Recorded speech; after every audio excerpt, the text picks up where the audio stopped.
Hello, welcome to the Comic Book Commentary. I'm Bo Leidig, and this week, after quite the hiatus, we're going to be getting back into everyone's favorite reimagining of Golden Age superheroes with Project Superpowers number 3. So let's zoom in and take a closer look. First published in what I believe is May of 2008. I say believe because, just as we've seen in every issue of this series thus far, Dynamite did not print the month of publication on the inside cover. They only printed the year, which meant I had to look it up on the internet, and as we all know, the reliability of the internet as a source is dubious at best, so take that with a grain of salt. Keeping with the theme of the previous 2 issues, we see 2 new characters featured on the front, except only one of them is actually new. The 2 characters, of course, being Masquerade and the Mighty Samson. However, Samson was actually introduced in issue number 2 and was featured prominently on several pages. So I do find it odd that he is the one listed as being featured in this issue when he actually made his appearance in the previous issue. We also in the background see this very monstrous looking face, which will also play into the story, and we're going to learn more about that once we get inside. Plot, covers, and art direction by Alex Ross. Plot and script by Jim Kruger. Interior art by Carlos Paul. Lettering by Simon Boland. Colors by Deborah Carita. Special thanks to TJ Ross. We see that there are 2 separate covers for this issue. I only have the one that you saw previously, which is the standard cover, the other one being the negative art cover. If I ever come across that, I'll probably throw it into a video about alternate covers that I didn't have at the original taping of an issue. I already have one of these on the channel if you're interested in seeing some different covers. And notably, I display the second cover that goes to issue number 0 to complete the dual cover experience. And it is a really cool image if you want to see what that looks like. The story picks up here in Shangri-La, where we see the narration being given by the Fighting Yank as our heroes are staring at something that they are quite afraid of.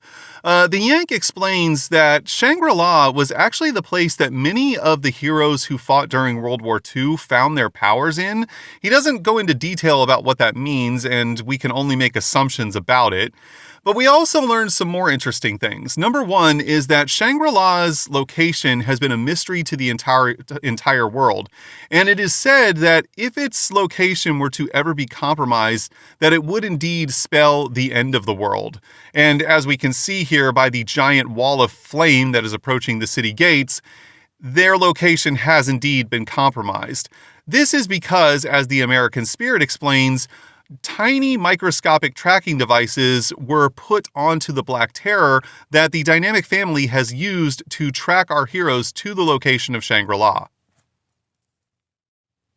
We then see that the city of Shangri-La is being attacked by a large contingency of the Crusaders, who were mentioned by the Dynamic Man in the previous issue. The Crusaders seem to be a private army of super beings who work directly under the order of the Dynamic family. As they continue their assault, Black Terror springs into action and grabs a couple of children, running them to a safe spot and telling them to take cover. He then realizes that neither of these children speak English and decides that that's probably for the best, as he doesn't really want them to hear what he's about to say. He then turns his attention to some of the nearby Crusaders and immediately takes the fight to them, while scolding them for wearing the flag, as he's quite offended by the idea of them wearing a symbol of American freedom on their chest, when in fact they're actually just working to ensure that the Dynamic family can keep the American populace and perhaps even the world under their boot. Now, we learned a few things that are interesting on these 2 pages. Number 1, Bruce Carter, the Fighting Yank, is very much blaming himself for all of this. He realizes that had he never captured all of the other superheroes at the end of the war in the urn, that none of this would have happened, and also that if he had never freed them, Shangri-La would also still not be in flames right now, being attacked by all of these Crusaders. And that brings up an interesting point. Right now, we don't really know anything about the Crusaders. This is our first time seeing them in the pages of the story, and They all have the exact same look and seemingly the exact same abilities: flight, some level of super strength, and the ability to fire some kind of heat beam out of their foreheads.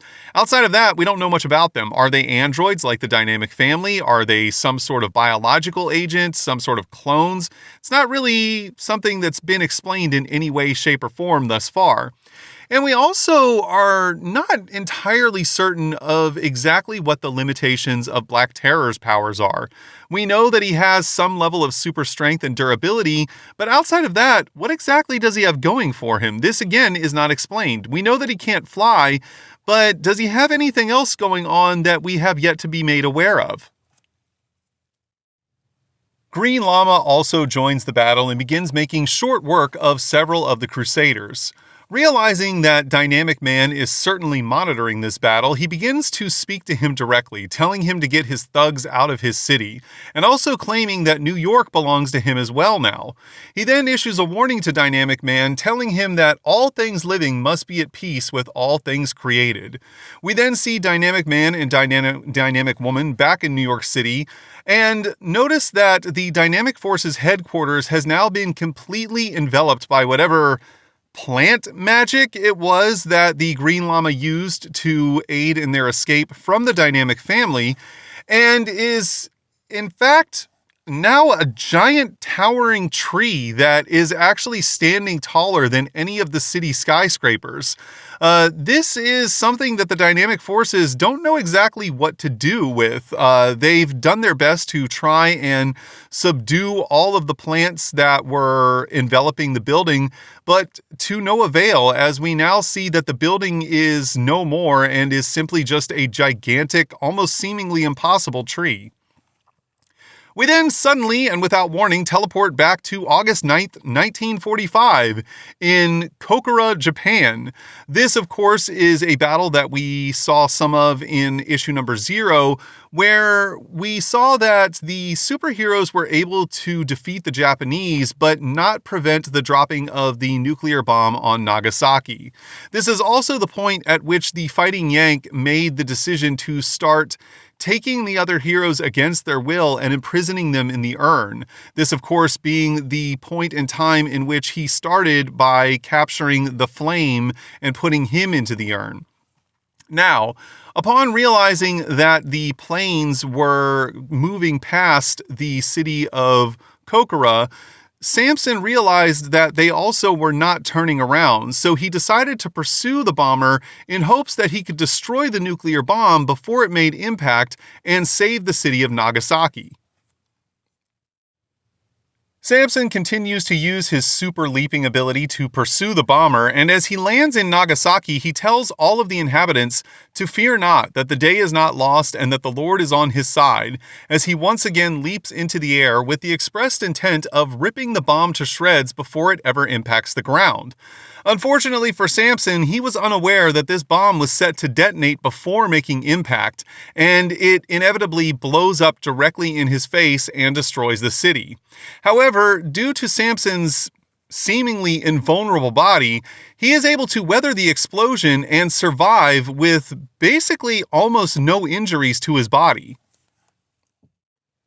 We are then teleported back to present day, where we see that all of this has been a retelling of what happened in 1945 by Samson to Scarab in a cafe. Scarab then asks Samson, "So you were blinded but unaffected?" And Samson, as he removes the wrap from around his eyes, says, "I wouldn't quite say that." Scarab then asks, "So is this what you meant by being immune to bullets and bombs? What's happened to you?" And we then see a close-up of Samson's face, seeing that his eye sockets are completely void, as he states, "Mine eyes have seen the glory." He then explains to Scarab that the heroes of 1945 were not enough to control the destiny of this world, that they were too small. As we also see a image of the battle still taking place in Shangri-La, as we notice that the Black Terror is making short work of everyone in his path, cutting them down one by one, as he seems to be rather possessed by a unimaginable anger and rage, and this is really due to the fact that he seems to still be suffering from a fair degree of PTSD from his time in the urn. He states that he didn't want to be part of any of this, that he didn't like being used by the Yank, he didn't ask to be put into the urn or taken out, or to be the only one of the heroes who's reappeared, as he believes none of the other heroes who were in the urn have made it out, and that he's the only one, as we see tears streaming down his face. We also see one of the small microscopic transmitters on his neck in this bubble right here that is showing a magnification. Back in the cafe, Scarab leans forward and looks Samson in the eyes and says, "I don't understand. I don't see anything." However, Samson replies by stating, "You won't until you become like me." We then suddenly find ourselves on the outskirts of Paris, France, where we see Devil along with the police officer that he rescued from the rioters who were trying to kill her. She is still trying to get answers out of him, however, he never says a word to her. Finally realizing that he has no intention of speaking to her or answering any of her questions, she decides to take a notepad out of her pocket and hand it to the Devil. She asks him, "At least write something down, tell me who you are." He quickly jots down simply the word devil and holds it up in front of her. We then get an advertisement for Jungle Girl Volume 1. I have never read a single issue of Jungle Girl and know literally nothing about it. However, if you have and would like to share any information about it in the comments below, please feel free to do so, as I'd like to learn more. Next, we get an advertisement for issue number 20 of The Boys, and unfortunately, I have no issues of The Boys. This series kind of slipped under the radar for me, and by the time I was made aware of it, it was well into its run. And in my experience, it's not exactly easy to find single issues of The Boys, and with the success of the Amazon TV show, I would assume it's probably not very affordable these days either.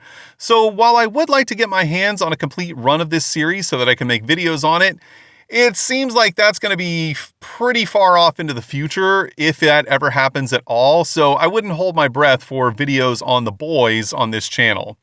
Getting back to the story, we now suddenly find ourselves in what I believe is Venice Beach, California, as we see the Flame running from a raging inferno behind him. He screams out Linda, as he also mentions that he can't control this, and he has no idea what's happened. He then panics and screams for someone or anyone to help him. He then falls to his knees and points his fire pistol at his head as he says no and screams out, "I'm sorry, I'm so sorry," and then with one final scream just exclaims, "Oh God," with his eyes closed, which is why he doesn't notice the towering tsunami that is about to crash on top of him. Now, this is rather interesting. We first saw the Flame reappear in the previous issue and accidentally ignite a fire at the Hollywood sign. It's not expressly told what his powers are, although it is implied that he is something akin to that of Pyro from the X-Men, where he doesn't have the ability to just create fire from nothing, but he seemingly does have the powers to manipulate it.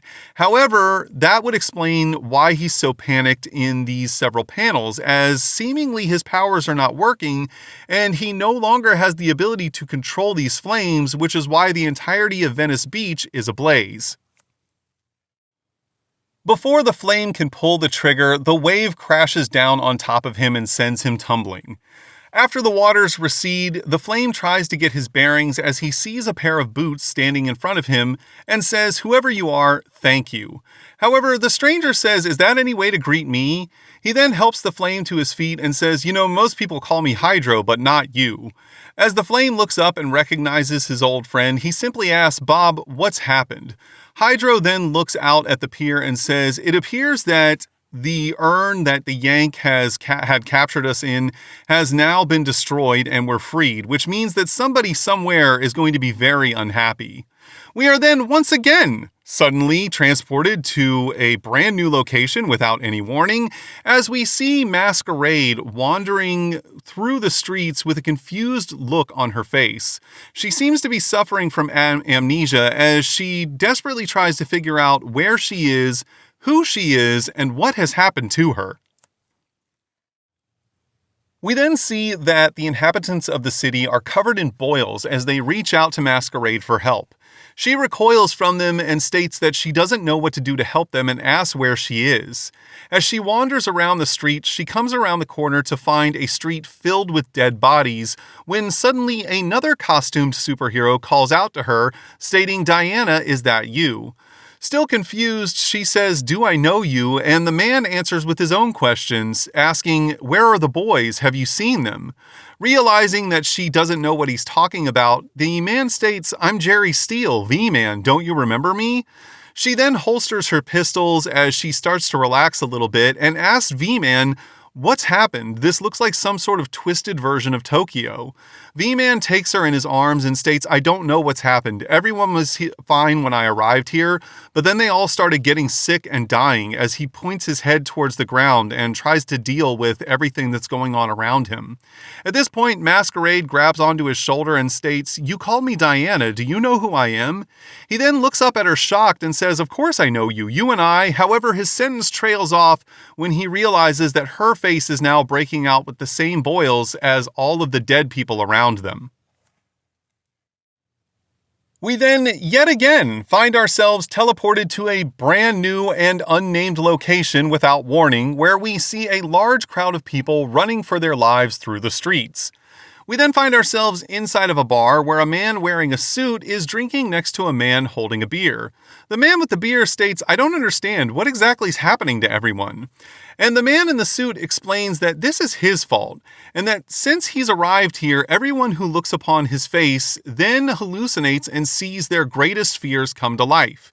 We see two children hallucinating a giant scorpion, a woman seeing a horde of zombies following behind her, and a man seeing some sort of mechanical cage monster grabbing people in the streets and eating them. The man with the beer then states, "Oh, well, that explains it," as the man in the suit asks, "So what about you? What are you most afraid of?" The man with the beer states, "Well, I'm afraid of how you Americans put it, falling off of the wagon," explaining that this man is in fact a recovering alcoholic and is now downing a beer in a bar, falling off of the wagon as he's most afraid of. The only clue we have as to where this city may be is that the inhabitants are all speaking Spanish. However, given the fact that Spanish is the predominant language in quite a few different countries on the planet, that doesn't really narrow things down. The man with the beer then asks the man with the suit what he's most afraid of as we finally get a look at his face, realizing that this is in fact the face who we saw on the front cover. He states, "I'm most afraid of what I've always been most afraid of, not being able to take this damn mask off," as we find out that he was actually persuaded to don his mask once again after the war by the Fighting Yank when he no longer wanted to be a superhero. Upon agreeing to this and once again donning said mask, he was immediately betrayed by the Yank and captured and imprisoned in the urn along with all of the other superheroes, which leads us to where he is in present day. We then get an advertisement for Brothers in Arms, the comic book adaptation or perhaps companion comic to the video game. I never played the game, I never read these books. Maybe you did, you might have had good experiences with both. If you did, let me know in the comments below. I'd like to know more about it.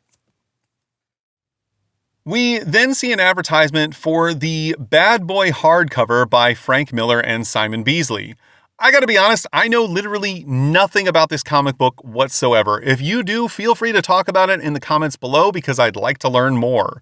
Getting back to the story, we once again find ourselves in Shangri-La, where we see the last remnants of the citizens of the city being completely surrounded by the Crusaders. We see that both the Fighting Yank and Black Terror are desperately trying to hold them off, giving enough time to Green Llama to teleport all of the survivors to safety. Unfortunately, Black Terror still has a deep-seated hatred for the Fighting Yank, and the two of them continue to squabble as they're fighting off the Crusaders, trying to defend the last remnants of the city. As the two of them continue to bicker, they are scolded by the confidant of the Green Llama, Sarong, who tells them to work together so that Llama can concentrate on getting them out of here. However, after being distracted himself, he leaves himself vulnerable to an attack from a nearby Crusader who hits him with a heat blast to the center of his back. Upon seeing Sarong go down, Llama's concentration is broken. However, Black Terror realizes that they need to work to get out of here. He tells Llama to continue to work on opening a portal or using some sort of teleportation magic. I'm not exactly sure, they don't specify, as he makes his way through the crowd of Crusaders and grabs Sarong's unconscious body. He then makes his way towards the rest of the group and tells the fighting Yank to keep up. Yank says he's coming, however, when he turns around, he is immediately hit by 3 blasts from nearby Crusaders who focus all of their energies on a single attack to his chest. He falls to his knees, but then looks down to see the gaping hole in his chest and realizes that it's weird that he's still alive. We see his ancestor spirit appear behind him as the Black Terror comes up by his side and tells him to come on. He then looks down at him and says, "I told you before, no one gets to kill you but me." Unfortunately for the Yank, before he can question or make sense of anything that's just happened, everyone around him disappears. He says to himself they're gone, but then also says that this is good, as he realizes that no one is here besides him and the American spirit. As we see the Crusaders crowd around him, he looks up and they all themselves start to turn into the American spirit as he seemingly starts to hallucinate as he loses consciousness and falls to the ground. The American spirit then dives down and cloaks him in the flag as it desperately tries to protect him from all of the Crusaders who now have him surrounded as we reach the end of the story in this issue. Now, I do find it a little bit interesting what just happened between the Yank and the Black Terror, as it seems as though maybe Black Terror has some sort of other powers we're not aware of that he's using to prevent the Yank from dying so that he himself can kill him. It's not explained, but it did seem like a really weird interaction where he stops and tells him, "Yeah, I know you should be dead, but I already told you I'm the one who's going to kill you, so nobody else is able to do that." It just seems like maybe that's where they're headed to, but we won't know until we get further into the story. We then get to the Dynamite dispatches. This is very much similar to Image Info, something that you've seen in a lot of the Image comics that I do videos about on this channel. It's just about upcoming books that were about to be published in 2008, so I'm not going to spend any real time talking about it here in this video. We then get a war journal entry from the Fighting Yank about both the Mighty Samson and Masquerade. We learn that Samson was actually never imprisoned in the urn. This is because the Yank had thought he had been killed by the nuclear blast in Nagasaki, which makes sense. I mean, he was literally right next to the bomb when it went off. However, his appearance now is very mysterious to the Yank, as he doesn't know why he's reappeared, but he does know that they're going to need Samson's strength to prevail, as he is actually the oldest of all of the superheroes that the Yank fought alongside of in World War II. We then get our blurb about Masquerade and learn that she actually did not fight alongside of the other heroes during World War II and actually put on a mask after the war had concluded, as she became a street-level type of hero that was just fighting crime in its most basic forms, kind of akin to something like a crossover maybe between Batman and the Punisher. Obviously, she's using guns. We don't know if she's willing to kill criminals in cold blood or if she is just trying to fight fire with fire and is ultimately trying to bring them to justice through the standard channels. We do find out, though, that Yank is rather confused by her presence now, as he doesn't know why she can't remember anything, and that while she was always mysterious in the past, she's even more mysterious now, which means that there's a really good possibility that we're going to learn some very interesting things about her in the future. We then get 2 full pages of Golden Age character sketches by Alex Ross, which is cool. I mean, I don't know exactly how important this is to include, but I enjoy it. These characters include Lash Lightning, Lightning Girl, Mr. Raven, Unknown Soldier, The Sword, The Flag, Green Llama, who we've seen quite a bit of in these books, the Super American, Captain Courageous, Marvello, Mr. Face, who we also just met in this issue, Skyman, okay, sure, American Eagle, and American Crusader. Some of these names are a little bit weird. I mean, we just met V-Man in this issue. V-Man, that memorable character. I mean, listen, I get it. Like, you've got to be kind of creative with some of these names, but V-Man just seems incredibly generic. I mean, maybe he'll turn out to be a super cool character, but that name could use a little bit of work. On the final page of the book, we get an advertisement for the Zorro comics from Dynamite. I may have stated in the past, I never really got into these books. I kind of thumbed through a few of them. They didn't really pique my interest. Zorro is a character that I never really had that much of an affinity for. I mean, he's cool and all, but it's just not a property that was ever really like super on my radar. And it's not a character that's ever really piqued my interest enough to like start doing a deep dive on. So I just kind of skipped over those books. And on the reverse inside cover, we get an advertisement for Dynamite.com. If you want to learn more about Dynamite Comics, you can check out Dynamite.com. I'm certain that website most likely still exists. So feel free to check it out at your leisure. And that was Project Superpowers number 3. And overall, I thought it was a decent book.